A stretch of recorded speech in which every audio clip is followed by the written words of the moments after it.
ये मुगल साम्राज्य से 10 क्वेश्चन देखते हैं। 1526 में बाबर ने किस वंश के शासक को परास्त किया था? तो लोधी वंश का शासक था। कौन सा वंश था? लोधी वंश का था। 1526 में उसने पानीपत के मैदान में दिल्ली सल्तनत के अंतिम सुल्तान इब्राहिम लोधी, कौन था? इब्राहिम लोधी को हराकर मुगल वंश की नींव रखी। उसने 1527 में खानवा, 1528 में चंदेरी और 1529 में आगरा जीतकर अपने राज्य को सफल बना लिया और 1530 में बाबर की क्या हो गई? मृत्यु हो गई थी। ठीक है। अगला क्वेश्चन है कि पानीपत का प्रथम युद्ध कब हुआ था? तो ये हुआ था आपका 21 अप्रैल 1526 को हुआ था। कब हुआ था? 21 अप्रैल 1526 को हुआ था। पानीपत का प्रथम युद्ध हुआ था। 21 अप्रैल 1526 में काबुल के तैमूर शासक जहीर उद्दीन मोहम्मद बाबर, कौन था? बाबर की सेना ने दिल्ली के सुल्तान इब्राहिम लोदी की एक ज़्यादा बड़ी सेना को क्या किया? युद्ध में परास्त किया था। पानीपत के प्रथम युद्ध में, जो कब हुआ था? 21 अप्रैल 1526 को हुआ था।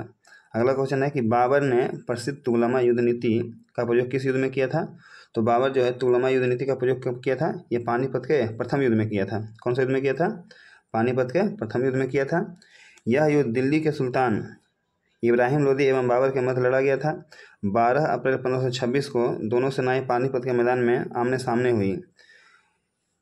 ठीक है। दोनों के मध्य युद्ध का आरंभ 21 अप्रैल को हुआ था। ठीक है। 12 अप्रैल को आमने सामने हुई और युद्ध कब हुआ था? 21 अप्रैल को हुआ था। ऐसा माना जाता है कि इस युद्ध का निर्णय दोपहर तक ही हो गया था। युद्ध में इब्राहिम लोदी बुरी तरह परास्त होने के साथ ही मार दिया गया। बाबर ने अपनी कीर्ति बाबरनामा में इस युद्ध को जीतने में मात्र 12,000 सैनिकों का उपयोग कर जिक्र किया है। इस युद्ध में बाबर ने पहली बार तुगलमा युद्ध नीति का प्रयोग एवं तोपखाने का प्रयोग किया। पानीपत के युद्ध में ही बाबर ने अपने 2 प्रसिद्ध निशानेबाज उस्ताद अली एवं मुस्तफ़ा की सेवाएं ली। देखिए बाबर का जो 2 निशानेबाज था, ठीक है, कौन कौन था?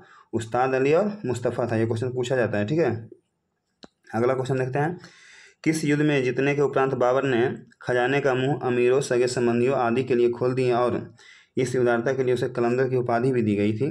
तो वो कौन सा युद्ध था? वो था पानीपत का प्रथम युद्ध। कौन सा युद्ध था? पानीपत का प्रथम युद्ध था। ठीक है। अगला क्वेश्चन देखते हैं कि भारत में ग्रांड ट्रंक रोड किसने बनवाया था? तो ये कौन बनवाया था? शेरशाह सूरी ने बनवाया था। भारत में ग्रांड ट्रंक रोड किसने बनवाया था? शेरशाह सूरी ने बनवाया था। यह मार्ग सदियों से इस्तेमाल होता रहा है, लेकिन 16वीं शताब्दी में दिल्ली के सुल्तान शेरशाह सूरी ने इसे पक्का करवाया। दूरी मापने के लिए जगह जगह पत्थर लगवाए, छायादार पेड़ लगवाए, राहगीरों के लिए सराएं बनवाई और चुंगी की व्यवस्था की। ग्रांड ट्रंक रोड ने जीटी रोड कलकत्ता से पेशावर यानी पाकिस्तान तक लंबी है। ठीक है। कलकत्ता से पाकिस्तान तक ग्रांड ट्रंक रोड जाती है और इसे बनाया किसने था? तो शेरशाह सूरी ने बनाया था। अगला है गुजरात विजय की यादगार में अकबर ने किसका निर्माण करवाया था? तो गुजरात विजय के उपलक्ष्य में अकबर जो है बुलंद दरवाज़ा का निर्माण करवाया था। किसका करवाया था? बुलंद दरवाज़ा का। फतेहपुर सिकरी बुलंद दरवाज़ा अकबर ने गुजरात विजय के उपलक्ष्य में बनवाया था। यह विजय 1573 में हुई थी। यानी यह विजय कब हुआ था? 1573 में हुआ था। गुजरात विजय के बारे में कहा जाता है कि यह जो है संसार का सबसे तीव्रगामी आक्रमण था, जिसे बहुत जल्दी ही जीत लिया गया था। ठीक है। और अकबर सबसे पहले जो है समुद्र कहाँ देखा था? तो गुजरात विजय के दौरान ही देखा था। अगला क्वेश्चन है आईने अकबरी एक महान ऐतिहासिक कृति निम्नलिखित किसके द्वारा लिखी गई है? तो आईने अकबरी जो है अबुल फजल द्वारा लिखा गया है। किसके द्वारा? अबुल फजल द्वारा लिखा गया है।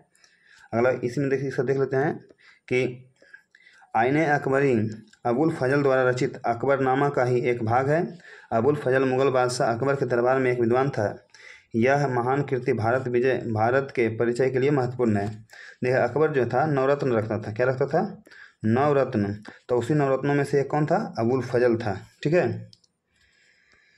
अगला क्वेश्चन देखते हैं पानीपत की दूसरी लड़ाई जो 5 अप्रैल 1526 को हुआ था, किसके बीच लड़ा गया था? तो पानीपत की दूसरी लड़ाई जो हुआ था ये हुआ था अकबर और हेमू के बीच हुआ था। किसके बीच हुआ था? अकबर और हेमू के बीच हुआ था। पानीपत की दूसरी लड़ाई 5 नवंबर 1556 को उत्तर भारत के हिंदू शासक हेमचंद्र विक्रमादित्य, लोकप्रिय नाम हेमू था इसका, और अकबर की सेना के बीच पानीपत के मैदान में लड़ा गया। अकबर के सेनापति खान जमान और बैरम खान के लिए यह एक निर्णायक जीत थी। ठीक है। बैरम खान कौन था? तो अकबर का संरक्षक था, जो 1556 से 1560 तक रहा था। अगला क्वेश्चन देखते हैं कि दीन ए इलाही नामक नया धर्म किसने शुरू किया था? तो दीन ए इलाही धर्म जो शुरू किया था कौन किया था? अकबर ने शुरू किया था। ठीक है। दीन ए इलाही धर्म कौन शुरू किया था? अकबर द्वारा शुरू किया गया था। दीन ए इलाही धर्म 1582 ईस्वी में मुगल सम्राट अकबर द्वारा स्वरूप एक समरूप धर्म था जिसमें सभी धर्मों के मूल तत्वों को डाला। इसमें प्रमुखता हिंदू एवं इस्लाम थे। इसमें दो धर्म प्रमुख थे, हिंदू और इस्लाम थे। और यह धर्म मानने वाला प्रथम और अंतिम हिंदू शासक कौन था? बीरबल था। कौन था? बीरबल। अगला क्वेश्चन देखते हैं कि प्रसिद्ध मुस्लिम शासिका चांद बीबी जिसने बरार को अकबर को सौंप दिया, निम्नलिखित में से किस राज्य से संबंधित थी? तो जो चांद बीबी थी वह किस राज्य से संबंधित थी? तो अहमदनगर से थी। कहाँ से थी? अहमदनगर से। ठीक है।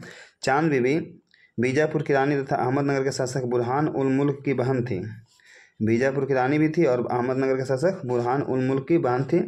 1596 में मुगलों और अहमदनगर के बीच संधि हो गई, जिसके अनुसार बुरहान उल मुल्क के पोते बहादुर को, जो उस समय बालक ही था, अकबर की अधीनता में अकबर अहमदनगर का सुल्तान मान लिया गया। नए शिशु सुल्तान ने बरार मुगल साम्राज्य को अर्पित कर दिया। ठीक है। तो ये 10 क्वेश्चन मुगल सम्राट से थे। आशा करते हैं आपको अच्छा लगेगा और ये फायदेमंद होगा आपके आने वाले एग्जाम के लिए।